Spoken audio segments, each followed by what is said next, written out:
How's it going, everybody? We welcome you to episode 99. That's right, 99 here on Hawaii Football Now. Jordan Helly, Hunter Hughes with you here for another week of action. Got a lot to talk about this week. Mountain West Media Days are underway in Vegas. Hunter and I were not shipped off to Vegas, but we've been paying attention, and we got a lot to get to, including some of the preseason poll discussion, some of the preseason picks, players of the year, offense, defensive teams, a familiar name, in fact, being chosen as the preseason offensive player of the year for the Mountain West Conference. But first off, we want to thank Spectrum Mobile and HawaiiUSA Federal Credit Union for sponsoring this podcast. And we got to thank our guy back in action, Jaron Kawashigawa, for producing this podcast. Shout out to our normal producer, Jonathan Salvador, who is actually up in Vegas on some ESPN Honolulu duty, helping out with a lot of the content up there. You'll see a lot of his work. Some of our colleagues, John Beneri, Josh Pacheco, are up there as well. You will catch them. Got to listen to an interview they had with Craig Angeles a little bit earlier this morning as we record this Wednesday morning at 7 a.m. July 19th. Set to release this as usual on Thursday of every week, which will be July 20th this coming week. Before we dive into it for our opening drive, did want to mention football season tickets are on sale, including, and this came out on Monday. So ideally, this will be old news, but perhaps there are some tickets left. One of the promotions that the University of Hawaii is doing is if you buy a season ticket, you get 2 free keiki season tickets. That's for kids 13 or younger, up to 1,000. So up to 1,000 keiki tickets. Obviously with the expanded capacity that allows, I like this. I like getting the kids involved. I think it's a great promotion. And the hope obviously is to have that place basically sold out for all the games, right? It's 17,000 seats or so. And getting it to a point where I think, bringing in the next generation of fan is obviously important thing for this football program and this coaching staff. So if you haven't already done so, basically just go to the Hawaii Athletics website. You can get all your ticket information there. You can find out about the availability of some of these keiki season ticket packages as well. Great win-win, I think, for everybody. And hopefully we see a lot of those old and new Hawaii football fans out there. And hopefully we get to see you down at the fields, because Hunter will be there just about every week. I will be. And on a day like today, with this tropical storm inbound, I'd be hiding under the camera booth over on the side. But yeah, on the real, if you can make it down, we would love to see you. It's each year, it seems like it's a new environment. The first year, it was the first time we were down on TC Ching.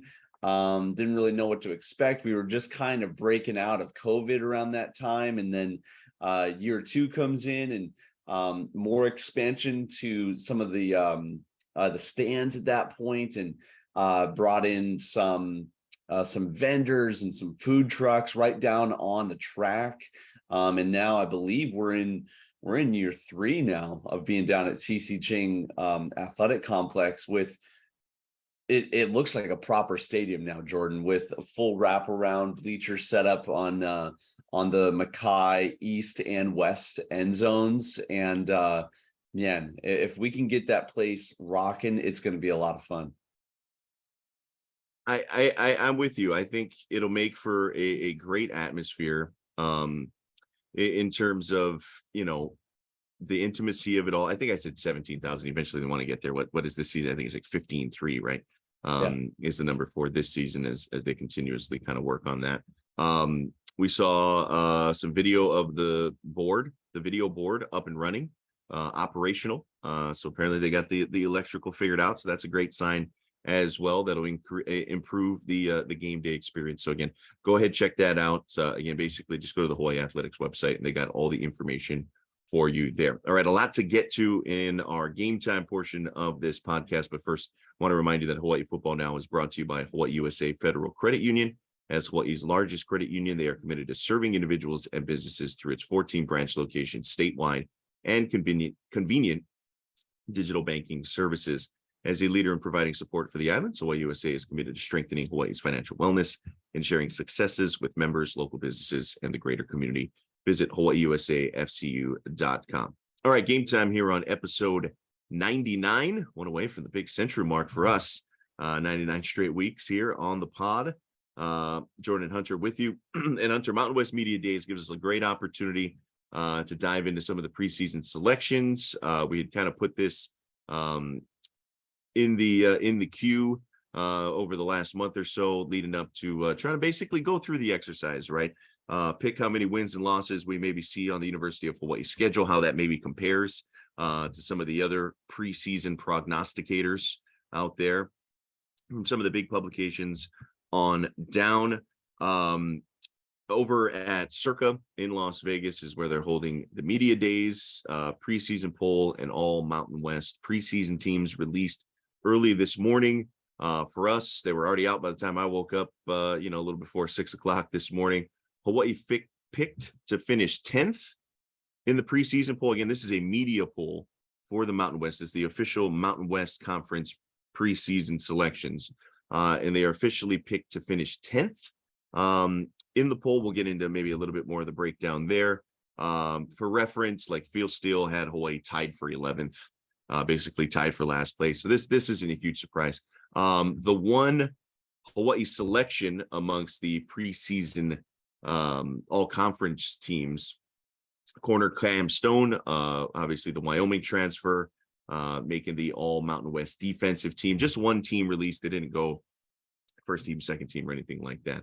And again, for reference, that was basically the same thing for Phil Still. He was the lone first team selection there. And so, Hunter, before we get into some of the other news and notes around the preseason selections, any initial reaction to the fact that Hawaii picked to finish 10th, or Cam Stone being the only University of Hawaii performer picked to the preseason teams? Yeah, we've got a ton of upside for our football team right now with everything going on in recruiting for us. We've got 3-star guys giving us verbal commitments to come and stay and play in Hawaii.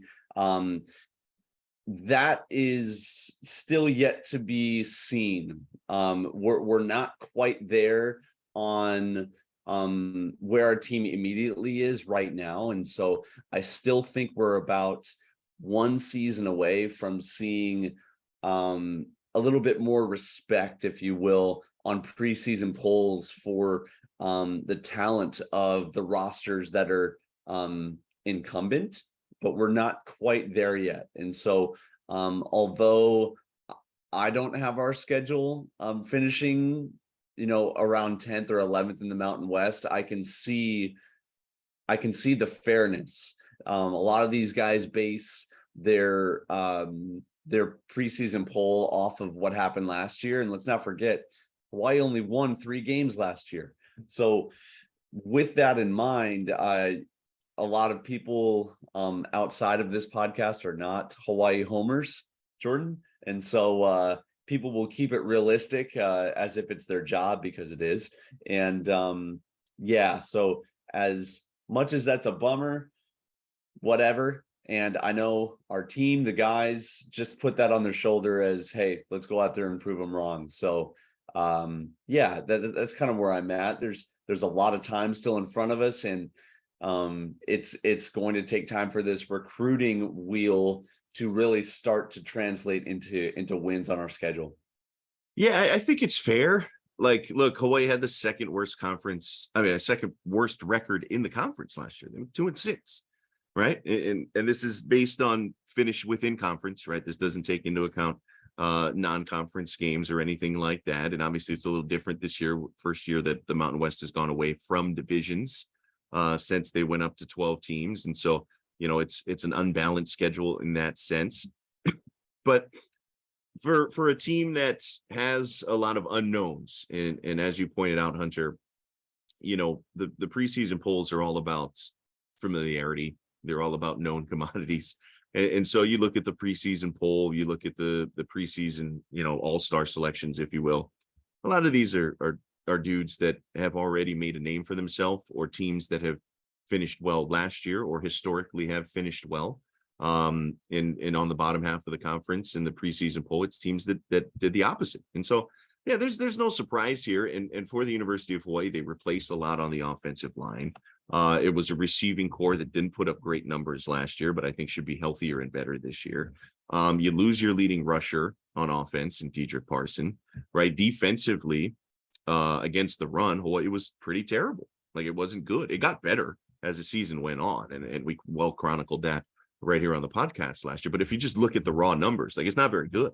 The defensive backfield, I think, once again lines up to be one of the strengths of this team, especially with the addition of, again, known commodity in Cam Stone, right? What he did at Wyoming, not necessarily what he did at Hawaii, and I think is being recognized as such. But again, you've got a brand new defensive coaching staff in terms of the defensive backfield, right? You got a new corners coach, new safeties coach back there. Those guys could be great, but we don't know yet, and a linebacking core that loses Panay Pavihi, gets Isaiah Tufanga back, and has Logan Taylor, who was amongst the most prolific tacklers in the country in the back half of the season, but will now be asked to play an even bigger role and do that for 13 games, right? So, yeah, look, I don't think it's a terrible insult based on last season for the University of Hawaii to be picked where they're picked, and to have just one selection on, the Mountain West preseason teams. But as you point out, I think it leaves a lot of room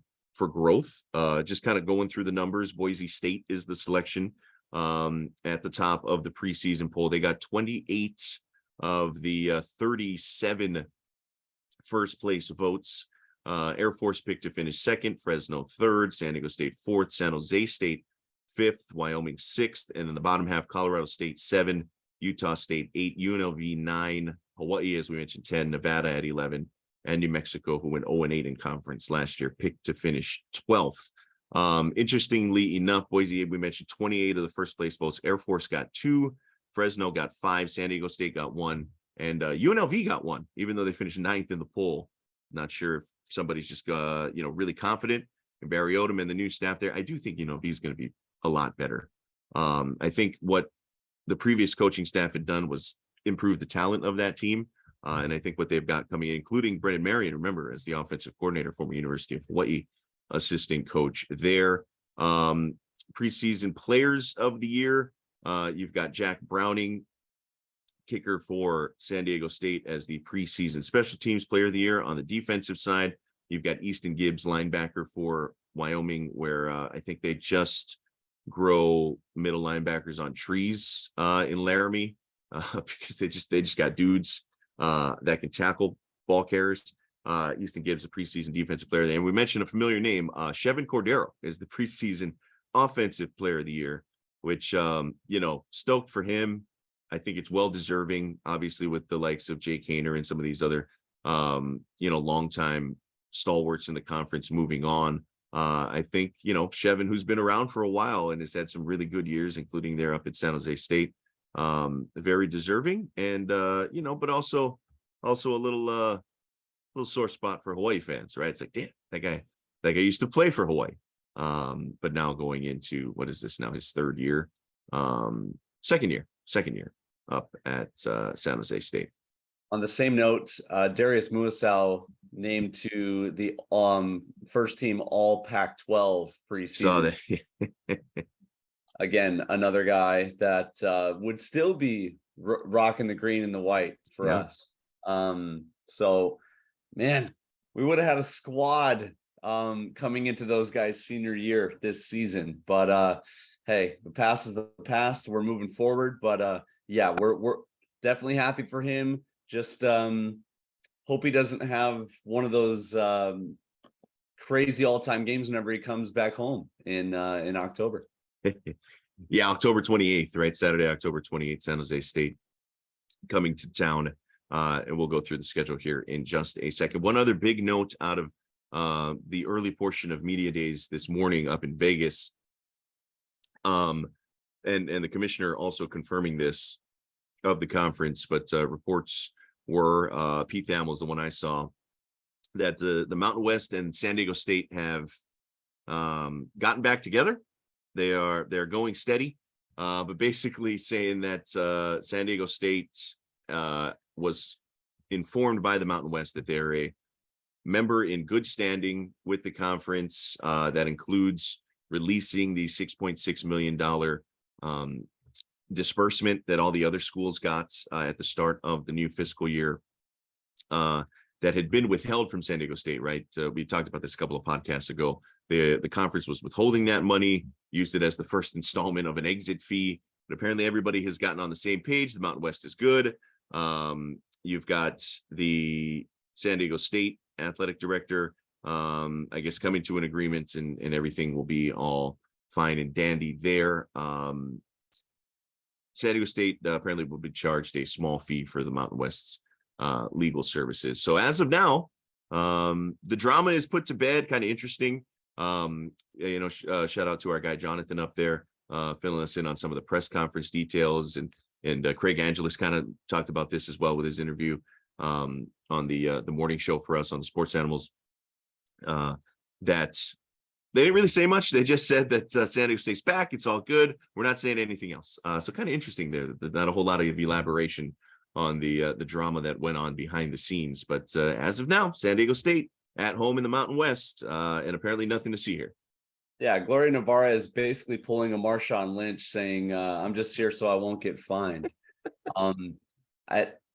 This is actually surprising to me, Jordan, because the deadline for the Mountain West to make a decision, like officially, was on Monday, and yet they waited until yesterday, which was like the eve before Mountain West media days. So to me, I'm like, if you prolong this and you're kind of playing this weird hardball game with them, I was really hoping that she would, I don't know, like discuss it a little bit more in her statement of and about the Mountain West, utilizing this as an opportunity to almost set a precedent for other schools on, if you consider conference realignment, this is what is going to be expected.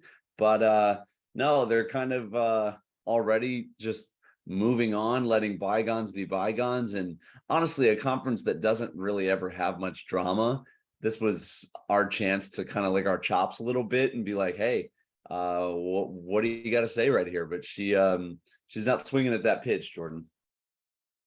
Yeah, they have, for the most part, kept this out of the media, I guess, right? The whole time this is unfolded, it's just been via letters, like sent back and forth, but neither San Diego State nor the conference had really spoken to the media until today about this whole thing, at least on the record.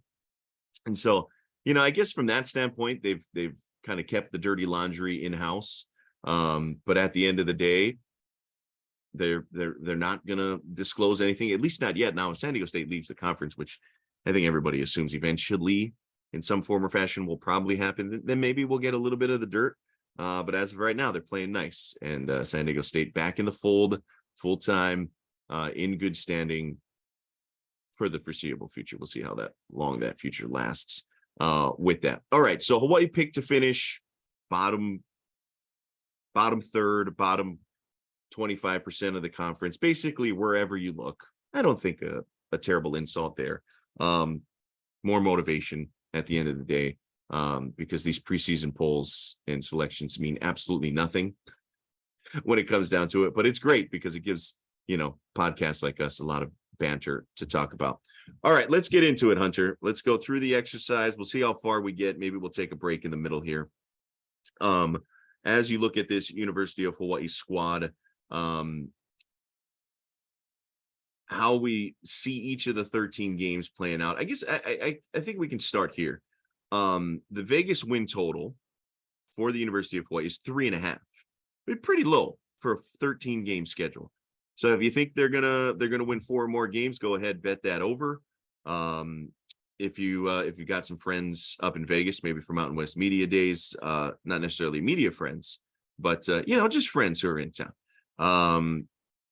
And so that's the Vegas win total, pretty low. They went 3-10 last year, so it's not a surprise. If you want to look at ESPN analytics, if you basically look at the like the football, the FPI thing they use, right? That gives a percentage prediction of every single game. If you look at all 13 games, Hawaii projected to win 5 of those and lose 8 of those. But the interesting thing with that is if you just look at games like prognosticated between 40 and 60% either way, Hawaii has 4 of those games, including 2 of the games where it's like 50-50. It's basically 50-50. And we'll go through that and give you a breakdown of them all. So let's start with the first 5 games, right? The non-conference slate. It'll be huge to see where Hawaii's at, kind of setting themselves up for the last 8 games, which are all Mountain West Conference contests, and that'll get going obviously now, but about 5 weeks away. August 26th in Nashville against Vanderbilt. That'll be on the SEC network. Vanderbilt last year went 5-7, respectable for Vandy, 2-6 in the SEC. ESPN Analytics gives Hawaii a 15% chance of winning this game. Remember last year, close for like a half, and then Vanderbilt just ran right through Hawaii and beat the Bows 63-10 in that week 0 game over at Ching. So what are you thinking here, Hunter? Vandy will not have their dual threat quarterback. However, they ran through us like paper. So their offensive line was strikingly big. I remember observing that from the sideline. That's one thing that the SEC does not mess around on is big boys in the trenches. So we're going to have a hard time just getting through around next to these big boys. So I think that's fair. If they cough up the ball a few times, maybe we'll keep it close, but going all the way out there, that's significantly far east for Hawaii to travel to as well. So yeah, I think that's probably fair. 15% and just hoping that we stay healthy. Yeah, last check, Hawaii 18-point underdogs against Vanderbilt there. Yeah, I've got it as a loss as well. Like it's hard. That's going to be a really tough game to start the season, to go on the road, to do that in SEC country against SEC size and athletes. And it's just, I think it's going to be asking a lot of this defense, and for an offense that's got a new identity. It's not necessarily the easiest to go out and get things started against an SEC opponent. This isn't maybe the well-schooled Hawaii team that went to Alabama in 2006 or whatever it was, right? Yeah. All right, moving on. That's 0-1 start for us, both Hunter and I. Home against Stanford. This will be Friday, September 1st. We talked about it last week. Campus will be closed, to the excitement of some and the chagrin of others. That'll be on CBS Sports Network. Stanford last year, 3-9, 1-8, one of their worst seasons in recent memory. They've got a new coach. I think they'll be a lot better. ESPN Analytics gives Hawaii a 37.2% chance of springing the upset here against Stanford, and Hawaii 9.5-point underdogs at last check. I think this one's going to be close. I think this one is really going to come down to possession, ball security, and who can capitalize and maybe hit a long field goal or two. I think this one's going to be right down to the wire. And man, Jordan, there's some days I wake up thinking this one's going to be a win. Other times it's going to be a tough loss. I'm kind of a mix right now. It could go either way, but for the sake of just positivity, let's just say that we eke this one out and we're 1-1. Okay. All right. That's more optimistic than I am. So Hunter just got, I'll put Hunter down for a W there at Stan. I just think Stanford's going to be a lot better, and it's going to be interesting to see, because Troy Taylor comes over, right, from Sacramento State, a Sacramento State team that went 12-1 last year, made it to the FCS quarterfinals. He went 9-3 and 9-4 in his other 2 seasons, 30-8. And I'm not saying he's taking Stanford like June Jones style to like conference championship, bowl eligibility or something like that. I just think they're going to score a lot more points. I think, Troy Taylor comes in. He was a wide open spread, throw it all over the field, kind of modern offense. And so I think for Hawaii, if it was like old Stanford, even if they come in with like Stanford linemen and they were going to run the ball all over the place, I think that would have boded better for Hawaii, because maybe a shorter game, a lower scoring type affair. I just get a little nervous, and hopefully the offense for the University of Hawaii gets to the point where they're putting up big numbers and things like that. But I just get a little nervous if Stanford can kind of replicate what Troy Taylor has been doing over the course of his career, for Hawaii to keep pace, again, is going to be a little tough. So I got it as a loss here, for the University of Hawaii at 1-1 through the first two. All right, moving on, home against Albany, Saturday, September 9th. ESPN Analytics has Hawaii as an 89% to win that one. I'm going to guess you probably agree.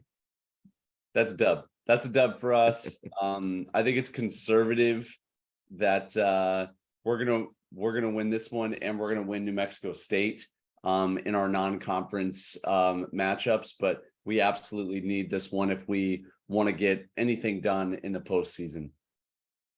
Yeah, they got to have this one, right? It's home. It's an FCS opponent. It's Albany, who has been okay over the last several years. But as we've seen, whether it's Duquesne or some of these other schools coming in, was it Central Arkansas a few years ago, Portland State in 2021.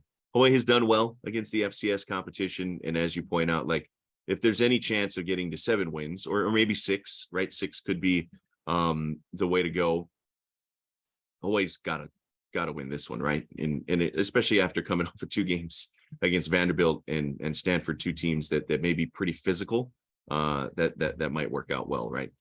Yeah. Albany 2-6 last year. Yeah. In the Colonial, and 3-8 overall. So that should bode well for the University of Hawaii. All right, we'll look at the last 2 non-conference games here and then take a bit of a break. After the Albany game, gets no easier. They'll go on the road. I don't know, we're going to probably be in the top 10. To Eugene, that'll be Saturday, September 16th. That'll be a Pac-12 network broadcasted game. Oregon 10-3 last year, 7-2, just missed out on the Pac-12 title game after blowing it against Oregon State in the final game of the regular season. They did beat North Carolina in the Holiday Bowl. Hawaii, according to ESPN Analytics, a 2.5% chance of pulling off one of the bigger upsets in program history. Do you give them more than a 2.5% chance here, Hunter? Unfortunately not. This is a sightseeing trip for the boys. A memory one where you get to go and probably see the Nike headquarters and things of that nature. Yeah, no, this we're looking ahead towards New Mexico State, Jordan. Yeah, I think so. Stay healthy, get out of there, and keep the season moving. So I've got a 1-3 start for the team. Hunter, I think 2-2 at this point with the optimism against Stanford. All right, last non-conference game, Saturday, September 23rd at home against New Mexico State. We all remember what happened last year when they went up and took on the Aggies in Las Cruces. Lost that one 45-26. New Mexico State 7-6 overall last year. Did beat Bowling Green in the Quick Lane Bowl. Interestingly, for a school that gets a squad, Jared Kill's done a great job. I've been really impressed. They got Dennis Pavia back.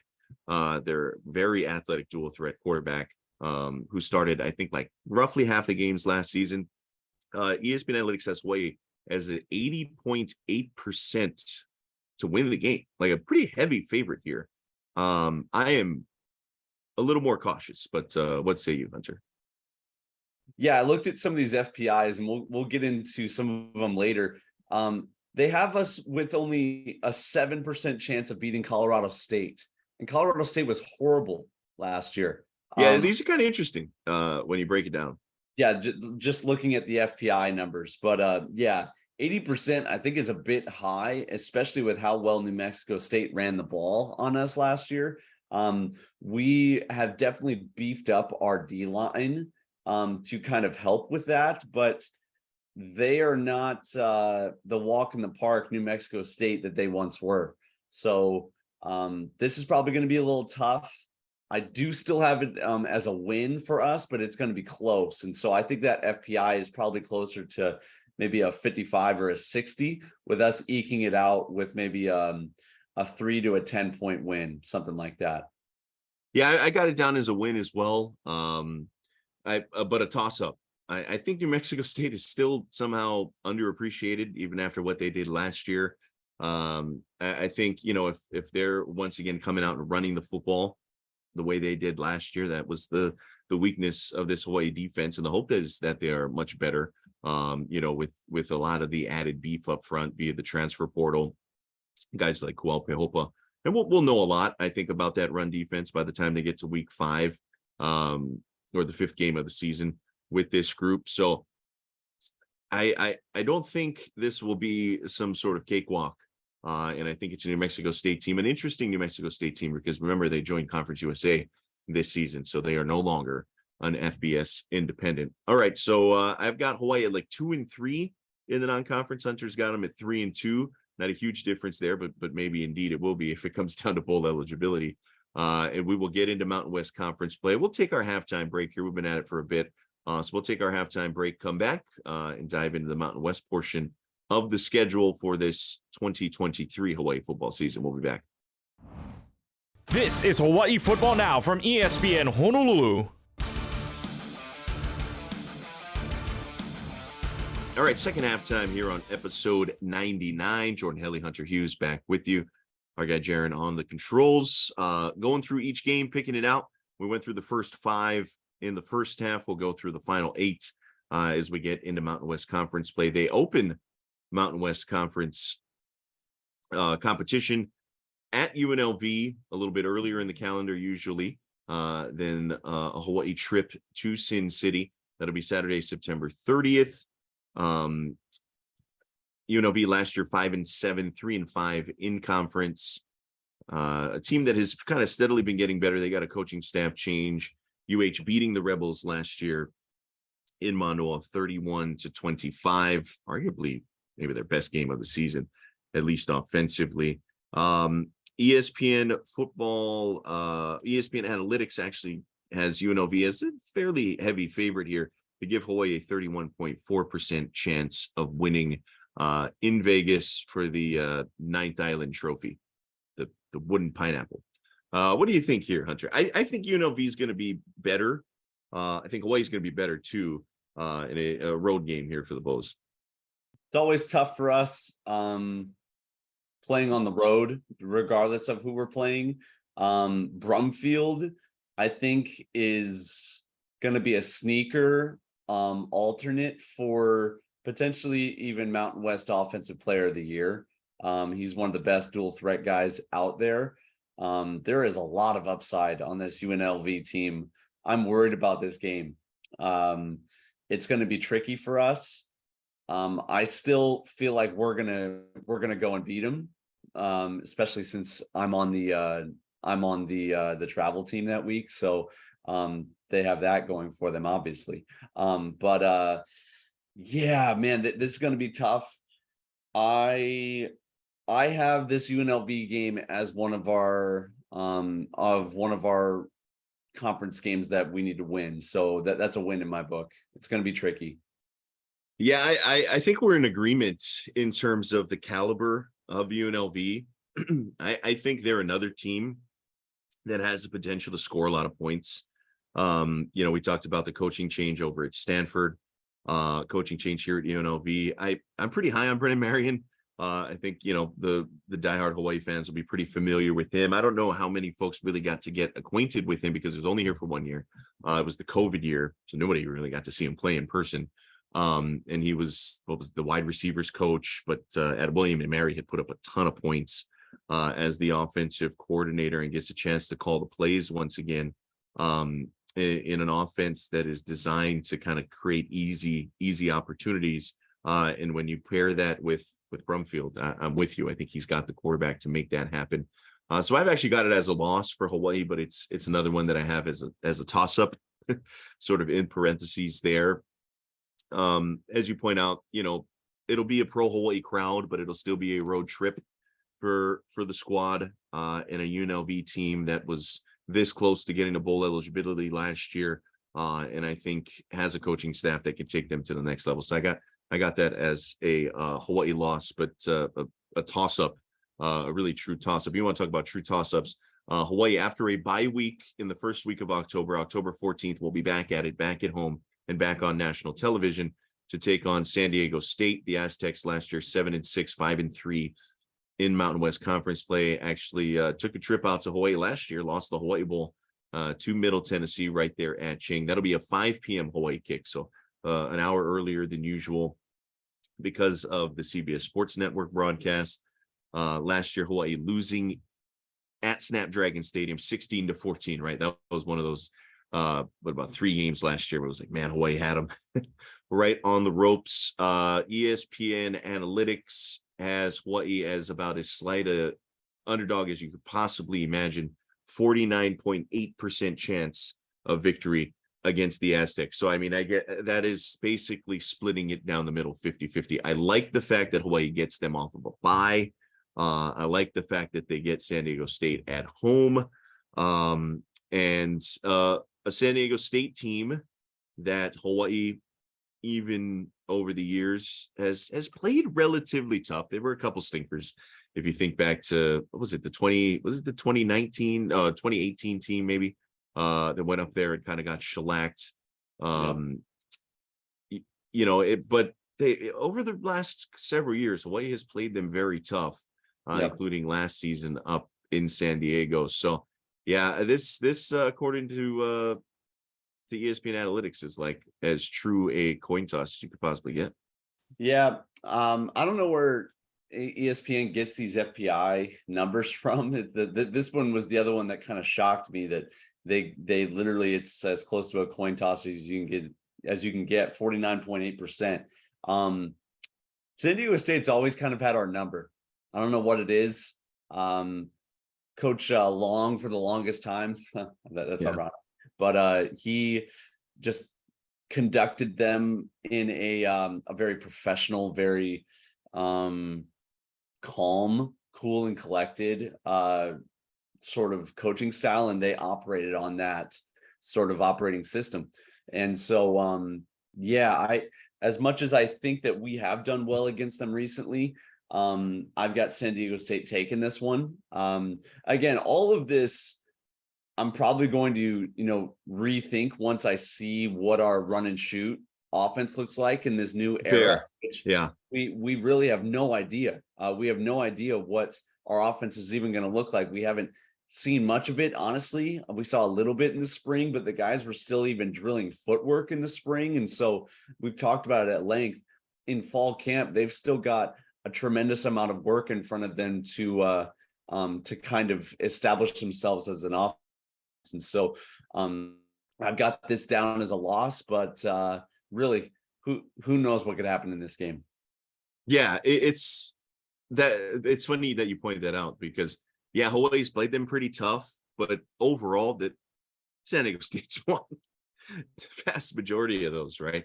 When it comes down to it, the year obviously that Hawaii went to the Mountain West title game, that big win at Aloha Stadium, that was 2019, right? So maybe the blowout I'm thinking about is 2018. I've got it as a loss as well, because of San Diego State's track record. But it's another one that I've got in the toss-up column. When we get to the recap here in a second, you'll see that a lot of toss-ups for this team. Again, at home, and Hawaii coming off of a bye week, I think really help. But yeah, something about the Aztecs, man. They always seem to find a way. So I've got it, begrudgingly as a loss for the University of Hawaii. All right, the following week they're up at altitude in New Mexico. October 21st. New Mexico was not good last year, 2-10, 0-8 in conference. They didn't play last season, did Hawaii and New Mexico. ESPN Analytics has Hawaii at a 45.2% chance of winning. I think a lot of that has to do with the venue, the fact that Hawaii is going on the road. I had this as a win. It's another game that I had in the toss-up column. if it was at Ching, I'd feel really confident. But the fact that they have to go on the road, it's not easy. They've played well there in the past. I think the last time they went there, that was under Todd Graham, if I'm not mistaken, maybe year 2. They played really well. Yeah. And so it's not a place that has been a house of horrors as of late, but it's still a tough one, man. It's still a tough one. You got to figure it's coming off of a pretty physical contest against San Diego State the week before. 45%, pretty close to a toss-up. Yeah. If you want to look at the ESPN analytics numbers, but I had it as a win for Hawaii. Yeah, I've got this down as a win as well. This is one of those that we absolutely have to have circled on our schedule of we have to get the job done if we're planning on making a bowl berth. So, yeah, it's going to be tough on the road, but we get it done against New Mexico. All right. The following week back home, homecoming for Chevin Cordero, October 28th, as we move kind of into the last third of the season or so. That'll be Saturday, October 28th. ESPN football analytics numbers actually have Hawaii as a slight favorite there, 56.7%. UH losing in the season finale last year up in the Bay Area, 27-14. San Jose State 7-5 last year, 5-3, lost the famous Idaho Potato Bowl, everybody's favorite, against Eastern Michigan. What do you think of this matchup here, Hunter? It's going to be an emotional night. Chevin's return home. The prodigal son is returning. They're good though. As bummed as I am to say it, they're better as a team right now than we are right now. So off of that information, I think that they're probably going to eke us out. I've got this one down as a loss for us. However, it will be interesting watching our D-line give it to number 2 on San Jose a little bit. Yeah, it's a tough one because there's a lot of emotion involved, I think, for this, right? For the University of Hawaii, with Chevin Cordero coming back, I'm sure there'll be a lot of emotion for him. And obviously Brent Brennan, his connection to the program in a number of different ways, the head coach for San Jose State. I had it as a loss as well. It's a good program. They're just a couple of years removed from winning the Mountain West in that, a bit of a weird abbreviated season. Look, they've got the preseason offensive player of the year in conference. It's a team that Hawaii didn't play great against last season, albeit on the road in the final game of the season. Left a lot out there. There were a lot of drops, if you remember, in that game. Maybe played better than some of the results showed in terms of putting points on the board. But yeah, I got it as a toss-up in my toss-up column. But ultimately, if having to choose for the exercise, I had it as a loss against a Spartan team that went bowling last year. All right, back on the road the following week, first week of November, wrapping up the final 4 games of the season at Nevada, a Nevada team that went 2-10 last year, 0-8, a team that Hawaii beat 31-16 at Ching last season. Hawaii, per ESPN Analytics, 63.9% chance of beating the Wolfpack on the road. Yeah, this is another circle game for us that in conference we have to have. They are very early in a rebuild right now, and we have to capitalize if we want to get anything done this season. This is a recruiting game for us where we would how we play against a school like Nevada and put up some numbers, I think would help.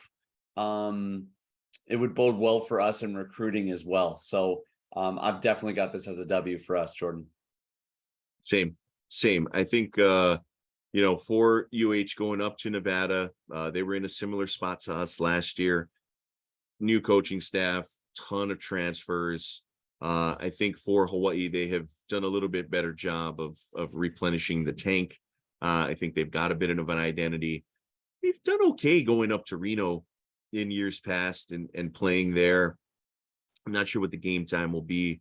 You remember, a couple of years ago, a few different times, I feel like it's been rainy up there when Hawaii goes. And if you're going to Reno, November, maybe less ideal than say early September. But it is what it is. I think I got that as a pretty confident notch in the W column for Hawaii. There. All right, back home they take on Air Force, an Air Force team that some like to win the conference, and would be if it wasn't for Boise State. Once again, Air Force last year 10-3, 5-3 in conference, defeated Baylor in the Armed Forces Bowl. They had another Power 5 win, just absolutely romped Colorado. It's a much different Colorado program these days. I get it. But they've been good. Troy Calhoun's been real solid. They've quietly been like the best service academy team for a few years now, even though Army and Navy get all the attention. These two didn't play last year. ESPN analytics has this is kind of a toss-up. 50.6%. Hawaii actually favored ever so slightly. I got it as a loss for Hawaii, like triple option, kind of a nightmare coming to town. I put it in my toss-up column only because it's at home, only because it's at the University of Hawaii. But you'll remember some of those Air Force games, man, at home have been either heartbreaking or demoralizing, right? You think back to, was it Cole's time where there was like the ball that bounced off the dude's leg that was an interception that kind of sealed it? I think in the Rolo era. There was were you playing the Chow year where it was just there were like 12 people in the stands, and it was like 77,000-0 or whatever the score was. I apologize for piling on here, but there have been some bleak moments against Air Force when they come to Hawaii. And there was one year where we beat him in overtime. Drew Brown threw a touchdown and we beat him in overtime. I think that's right. Was that up there? It was up there. Yeah, it's kind of one of those weird things. Like Hawaii's played better in Colorado Springs. They don't play all the time, obviously, because of the interdivisional matchup. But I just I don't see. That's a tough one, man. That's a tough. They're going to be good again. And so I just would be kind of curious to see what the recipe for success is against a really good Air Force team. Yeah, Air Force is always tough, even when they're not slated to win the Mountain West. They're smart. Their offensive linemen are all in shape because, hey, they're in the military. And they block the second and third level phenomenally. They're always a handful of for us because we don't play well against the run. And so they keep it on the ground. They take care of the football. I've got this one down as a loss for us, unfortunately. Not something that we can really bank on in trying to get anything done this season. It might be close, but I'm with you, Jordan. I've got this game as kind of a scary one on our schedule. Yeah, it's going to be tough. It's going to be tough to slow that rushing attack down and be able to kind of keep pace with them. All right, final two games of the season. Back on the road to Laramie against a Wyoming team, one of the more consistent programs in the conference, kind of one of the more consistent programs in the country under Craig Bohl. A Wyoming squad that came to Honolulu last year, and Hawaii played them tough, but ended up losing 27-20. Wyoming went on to finish 7-6, 5-3 in conference, and lost the Arizona Bowl to Ohio. ESPN Analytics has Hawaii 20.5% chance of winning this game in the cold mountains come late November. That's not the ideal time to go to Laramie either. No. I heard from our guy Tanner Hayworth yesterday that we're going to be playing at noon up there. So at high noon, basically the warmest it could possibly be at that time or on that day. I don't know if it's helping us though. I think anytime you have to travel all the way to Laramie, Wyoming, and play those guys, it's going to be tough. I don't know if we've ever beat them at Laramie. Well, if we'll remember, I think right the last game of the Todd Graham era. Oh, that's right. Was at Laramie, and that was like the best game, arguably, of the Todd Graham era, outside of maybe the Texas Bowl or whatever, the New Mexico Bowl in Texas, where Hawaii defeated Houston at the end of that 2020 season. But that was such a weird one, right? Where it's And then that ended up being the last game that Didn't Shevin throw a Hail Mary that game and land one? end of the halftime, I think. Yeah, exactly. Yeah, but they played like outclassed. They were throwing the ball more than they had been. Defense looked pretty. It was such a weird deal. But yeah, that was the last time they went there and they won. So maybe I'm overblowing the whole road trip thing. I don't know. Well, I mean, I don't think you're overblowing it, because Hawaii does not do well on the road. We just don't. It's statistically shown every year, year in, year out. We can chalk up a few home wins for us, but we do not travel well. And it's just tricky, and at this point of the year, we're bound to be battling with some injuries, going to be counting on some other guys to fill some roles. And going all the way up to Wyoming late in the year when it's chilly, it's going to be tough for us. I've got this down as a loss. I got it as a loss too. I think Wyoming will be what Wyoming is usually. Gonna be a big game for Cam Stone going back up Right. to Laramie against his old squad there.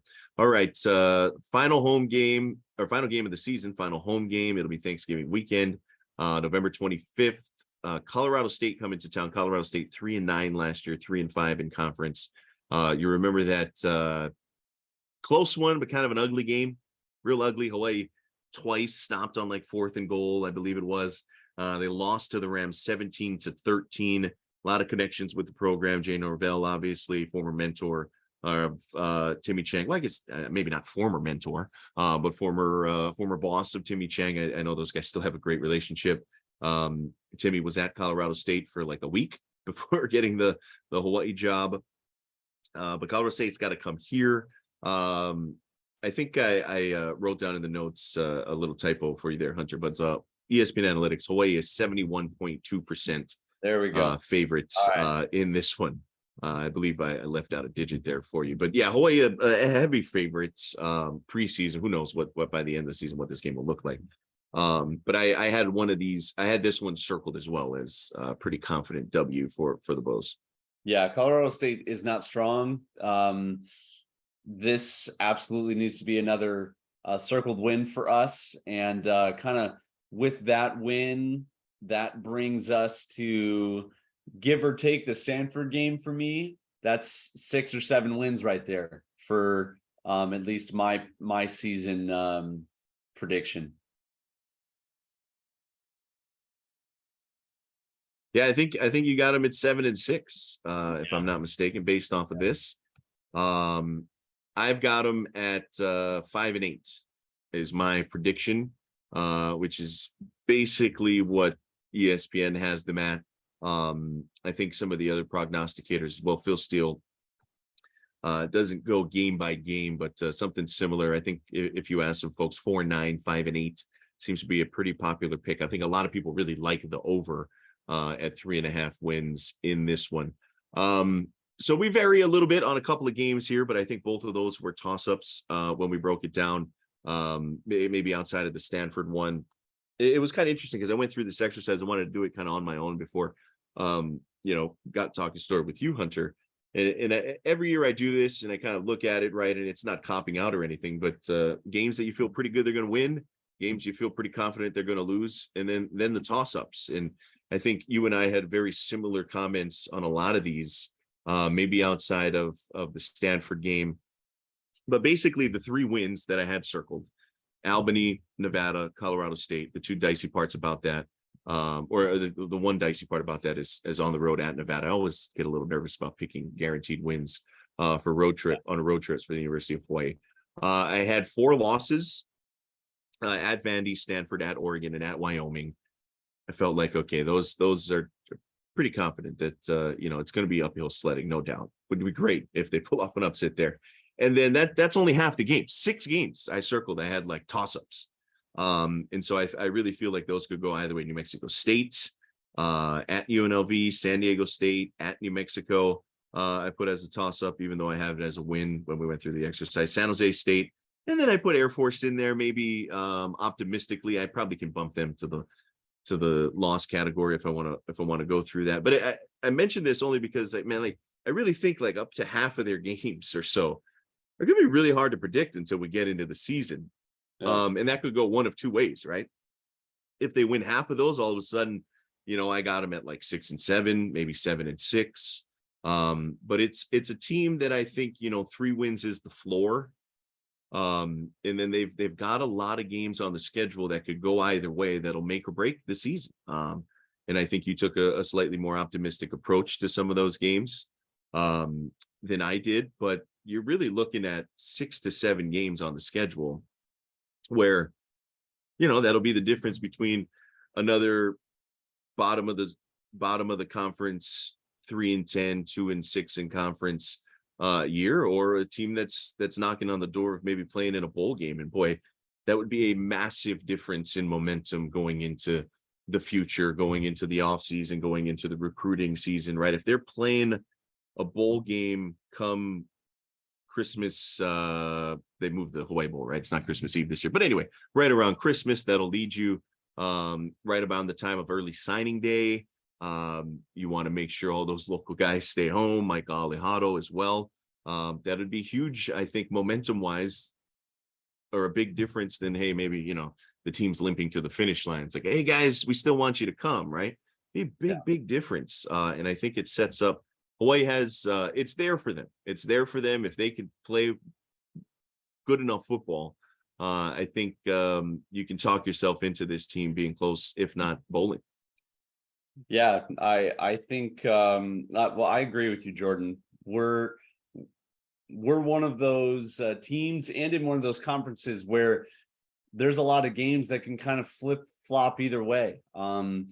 It's a little top heavy with a few of the teams up there like Boise and Fresno, and I guess Arizona State. Air Force is one of those this season at least. But if you look at last year, a lot of those losses came at single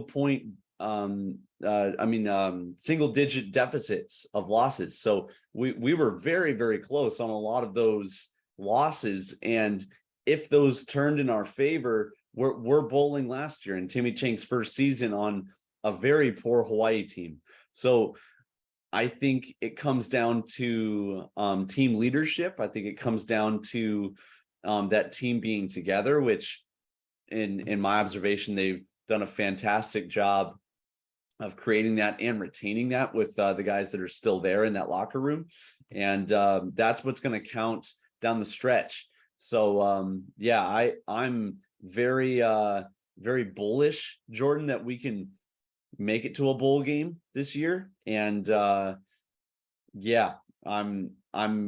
be shocked if we aren't able to do that in this first rendition of the Timmy Chang run and shoot era. It's got people excited. Craig Angelis, in speaking to some of our colleagues on the morning show with Chris Hart, Garrett Dickman, was also talking to Josh Pacheco and John Veneri on the ground there in Vegas as part of that conversation. He's very pro run and shoot. Even as a BYU guy, he said, hey, he's used to, right, the glory years under Lavelle Edwards, where they were throwing the ball all over the place with guys like Ty Detmer and Steve Young and whatnot. So he's pro run and shoot. We'll get into next week, kind of his thoughts on scheduling, because, you point out, Hunter, top heavy, and conference also kind of a top heavy schedule for the University of Hawaii with those 3 Power 5 conference games amongst the first 5 in the non-conference, and how that could set up or hinder Hawaii for success throughout the Mountain West Conference season. We'll see. We'll have to file this away and then maybe revisit things as we go throughout the year and see how close or far off we were in picking some of these games. I wanted to shout out everybody who commented or left us a note on last week's episode. We will get into some of those comments next week as well. Episode 100. That's right. On episode 100, we are. It's still being worked and massaged, and we know you loyal listeners will always be there, and we appreciate you guys very, very much, and are excited to bring you episode 100 next week. And that was actually a little bit of the ending here, a quick 2-minute drill. Kind of hard to believe, Hunter, that 99 episodes down. Take one down, pass it around. And episode 100 next week, we had our guy Jaron on it for a bunch, going back to Ku'ule helping us out in the beginning, and Jonathan's done tremendous job since taking over as producer of this podcast. Again, he's up in Vegas, but yeah, I mean, we'll reflect a little bit more next week, but kind of hard to believe we're almost there. Man, yeah, this is a milestone, man, and kind of a testament of what just like very simple consistency can do, Jordan. Like I'm so thankful that people listen to us. First of all, that's crazy. Absolutely. But I mean, just a couple of I'll speak for myself, an idiot, and then a guy from Maui. You know what I mean? Like talking football. And people tune in. It's hilarious. Yeah, like we're about to hit 100 episodes, and all we've ever done was one a week, ever. Like I don't know if we've ever doubled up. So it's kind of crazy what just 1 week at a time can build up towards. That's kind of cool. Yeah, I think the only time we had to like re-record something once because of the canceled Hawaii Bowl back in 2021, I guess that would have been, right? That's how long we've been at this. And there have been some breaking news type things that we've had to kind of jump on and get some thoughts. That's kind of one of the nice things about this podcast. We get an opportunity to empty the tank a little bit when there's been some big news. Gives us a nice little outlet. So yeah, it's going to be a lot of fun next week.